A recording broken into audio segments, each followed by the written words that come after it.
Sérieux, je viens de mater 1h30 de film pour ça. Bon, par où commencer? Bah par le début, bon Dieu. The Cloverfield Paradox, sorti en 2018 sur Netflix, et ça se comprend. Ouais, c'est marrant. À quel le film le plus bullshit de 2018 est un film genre Alien, c'est-à-dire un équipage réduit dans une station spatiale qui doit faire face à une menace. Dans Alien, c'est un alien? Oui, vraiment. Alors que dans The Cloverfield Paradox, la menace est le fait que l'équipe de réalisation a voulu faire joue avec la science, et ça donne des situations... Oh, mon bras. Non mais autant se mettre au clair direct. Ce film, c'est vraiment pas bien. Mais pas bien du tout. Mais genre ce film, si ça avait été une température, ça aurait été le zéro absolu.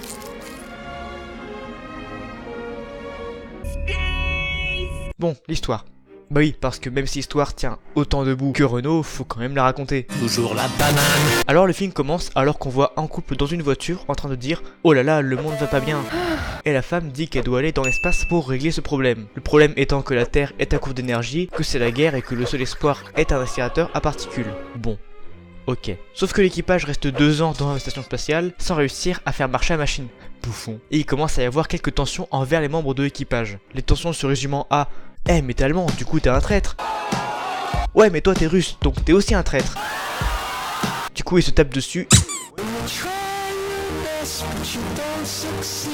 et décident qu'il faudrait réessayer une dernière fois. Alors excusez-moi, mais ce genre de bagarre, c'est de la merde. Genre je regarde The Cloverfield Paradox ou The Conflit International Paradox. Mais avant de réessayer, il passe comme par hasard une vidéo d'Alain Soral, d'un monsieur aux airs de scientifique, qui leur dit que alors oui, si vous utilisez ce truc, ça pourrait déchirer l'espace-temps, et même qu'il y aura plein de monstres, et ça c'est pas moi qui le dis, c'est écrit dans mon livre. Du coup il réessaye, et oh là là, quelques galipettes, et en se remettant sur pied, les cosmonautes découvrent que la Terre a disparu. Voilà, y a plus rien là. Constatez, maître comme moi, je ne vois plus de taches. Alors Élément Comique fait quelques blagues, enfin plus des phrases cocasses que des blagues. Le reste de l'équipage panique et cherche à savoir pourquoi la Terre est plus là. Alors le commandant prend une décision qui servira à créer quelques péripéties, à savoir... Il faut qu'on trouve comment survivre. Il faut envisager, même si... Mais ferme-la! Quand on sait pas de quoi on parle, on ferme sa gueule! Parce que en effet, le vaisseau est en vrac. Du coup les gens réparent. Et tiens dis donc, le gyroscope a disparu. J'ai pas la moindre idée de ce que c'est, mais ça a l'air utile. Le russe demande à la nana principale si son œil a l'air normal, mais c'est tellement pas subtil que 100% des spectateurs savent que ce personnage va mourir. En continuant à réparer la station, il explore les hautes herbes et tombe sur une astronaute blessée sauvage. Je me sens chaud! Y'a de la chaleur ici! Non, en fait il tombe sur une astronaute qui est empalée dans un circuit électrique et qui est toujours vivante. Ouais. Il la sortent d'affaire, et alors la meuf qui vient de sauver prononce le nom de la nana principale. Hamilton.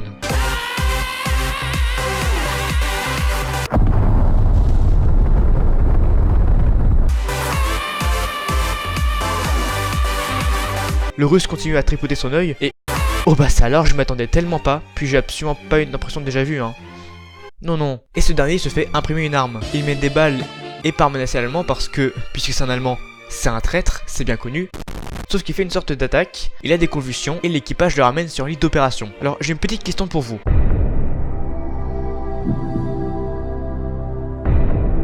Donc un truc lui sort du ventre. Sauf qu'à la différence, c'était pas un alien qui est sorti, mais simplement des vers. Pourquoi est-ce qu'ils avaient des vers dans un vaisseau? J'en sais rien. Bruce, tu sais? Non. Ok, super. Après ce petit incident sans importance scénaristique, la meuf électrique, vous voyez de qui je veux parler, dit « Méfiez-vous de l'allemand », parce que c'est bien connu, c'est un traître. Du coup, le capitaine enferme l'allemand et retour sur Terre. Fake ou réel? Sur la station, Élément Comique répare des trucs parce que voilà, et soudain le mur aspire son bras. Oui, le mur aspire son bras. Faut pas chercher. Bref, le mec se fait aspirer son bras, qui se fait couper très proprement, sans douleur, malgré le fait qu'il ait la chair, les os, et très probablement les nerfs à l'air. Mouais. Et donc l'équipage a perdu 3 trucs. La Terre, le gyroscope et le bras d'Élément Comique. Sauf que il le retrouve, mais genre le bras bouge tout seul, détaché du corps. Ça pourrait donner un truc angoissant et expliqué, mais vous avez oublié un truc, c'est les bras d'Élément Comique. Du coup, Ouais, c'est marrant. donc il y a juste un enchaînement de répliques qui font sourire. Tu peux le contrôler? Comment tu veux que je le contrôle? Il est là-dedans! T'es sûr que tu peux pas? Si je le pouvais, il tendrait son majeur vers toi! Oh la peluche. Là j'aurais pas aimé L'allemand, tu l'as Ah, et à la fin, il écrit « Ouvrez le cadavre du russe ». Donc ils le font, et pouf, ils retrouvent le gyroscope. Cloverfield paradoxe. Tu te fous de ma gueule, c'est ça? Le russe avait un gyroscope dans son bide depuis le début et il ne l'a pas senti. Non. Dans The Dark Knight, il y a un mec qui fait au passage sans doute le double du poids du russe, qui a un pauvre smartphone greffé dans le bide et il hurle de douleur. Et dans The Cloverfield Paradox, le russe a l'œil qui pique alors qu'il a une putain de Dragon Ball au centre de ses organes. Putain, les Russes sont vraiment badass. Du coup, le crew retrouve la Terre, sauf que, oh là là, c'est une dimension parallèle. Et dans cette dimension parallèle, il y a plein de morts et la station spatiale s'est écrasée. Du coup, c'est la merde. Sur Terre, c'est le chiant où le mari emmène la fille qu'il a trouvée dans un bunker. Bla bla bla. Et dans l'espace, l'allemand et la chinoise, alors oui, il y a une chinoise mais tout le monde s'en fout, hein. Pareil pour le chrétien, trouvent pourquoi la machine ne marchait pas. Il fallait ventiler. En gros, c'est comme si tu essuyais ton disque pour que ça marche mieux. C'est le même niveau. Sauf que eux, ils ont attendu 2 ans et de se retrouver dans une dimension parallèle pour avoir l'idée. La chinoise meurt parce que la pièce où elle se trouvait se fait inonder. Sur Terre, il se passe rien. Et sur la station, Madame Électrique explique à la nana principale, Hamilton, que dans cet univers parallèle, ses enfants sont toujours en vie. Toujours debout. Oui, le background des personnages est très mal développé. Personnellement, à aucun moment j'ai remarqué qu'elle avait perdu ses enfants. J'ai vu qu'elle en avait pas, mais j'ai pas vu qu'elle les avait perdus. Du coup, elle prend la pire décision du monde, rester sur cette terre-là pour prévenir son double afin d'empêcher la mort de ses enfants. Mais t'es idiot ou quoi? Le truc c'est que le capitaine est pas d'accord, avec raison, mais quelques dizaines de secondes plus tard... Ok. Putain, t'es capitaine, pas prof d'école maternelle. Du coup, l'équipage fait un dernier essai pour retourner dans sa dimension d'origine, et... Ah, attendez... Serait-ce le retour de l'élément inexpliqué qui perturbe tout le film? Parce que oui, Monsieur Comics s'est fait tuer par cette matière chelou qui sert à réparer le vaisseau. Oui, à cause de problèmes magnétiques. Le capitaine se sacrifie pour sauver la moitié de la station, rest in peace. Sur Terre, scène chiante qui est censée développer notre attachement envers le couple principal. Et sur la station, il y a une sorte de course contre la montre pour refaire marcher la machine. Sauf que, attention, twist de malade absolument pas prévisible. Si Jensen, la meuf électrique donc, trahit l'équipage parce qu'elle appartient à cette dimension. Et elle a besoin de cette station pour sauver la Terre. En fait, on regarde pas The Cloverfield Paradox, on regarde The Cluedo Paradox. Sauf que non, Anna la défonce. Et après, elle enregistre un message vocal larmoyant envers sa double pour la prévenir de la mort de ses enfants et pour lui envoyer un plan de la station Cloverfield. Alors, je précise, comme je l'ai dit plus tôt, la station Cloverfield existe aussi parce qu'elle s'est écrasée. Donc les plans qu'elle envoie, ils servent à rien. Elle et l'allemand, parce que c'est les seuls qui restent, la nana électrique a tué le chrétien chauve, mais tout le monde s'en fout, refont marcher la machine et ils reviennent dans leur dimension. C'est drôle parce que un coup la science est totalement imprévisible, dans le sens où des trucs absolument invraisemblables se sont passés. Mais le hasard fait bien les choses, parce que sur une infinité de dimensions parallèles, ils sont retournés sur dimension d'origine. Alors pour crâner comme il le faut, ils font marcher l'accélérateur de particules, ce qui fait que maintenant la Terre a une source d'énergie potentiellement infinie, sachant que seulement la moitié de la station est en marche.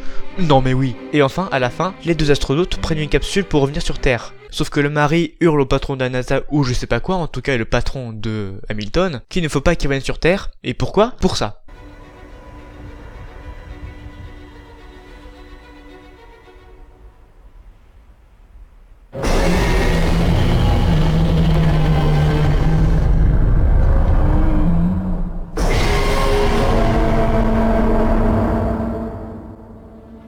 Secondes. L'élément Cloverfield dure 6 putains de secondes dans tout le putain de film. C'est du putain de foutage de gueule. Par où commencer maintenant que j'ai résumé le film? Les acteurs sont plutôt bons. Après, point négatif, leurs personnages ne sont absolument pas attachants. Après, globalement, le film est assez beau, et c'est tout niveau côté positif. Après, le film a surtout 2 zones d'ombre qui lui nuisent énormément. Le premier est que l'histoire part dans tous les sens. Quand j'écris ce résumé, j'ai eu l'impression d'écrire un camoulox sans même faire preuve de mauvaise foi, c'est-à-dire à quel point l'histoire est instable. Et puis, vous vous souvenez de ce que j'ai dit sur Cloverfield 1? En fait, je pense que le principal point positif de Cloverfield, c'est qu'il cherche pas d'explication au problème. Ça rend le tout beaucoup plus percutant et imprévisible. Comme la fin en fait. On sait pas d'où vient le monstre, ses faiblesses, son but, blablabla. On sait pas s'il y a encore d'autres monstres. On sait pas s'il y en a d'autres autre part.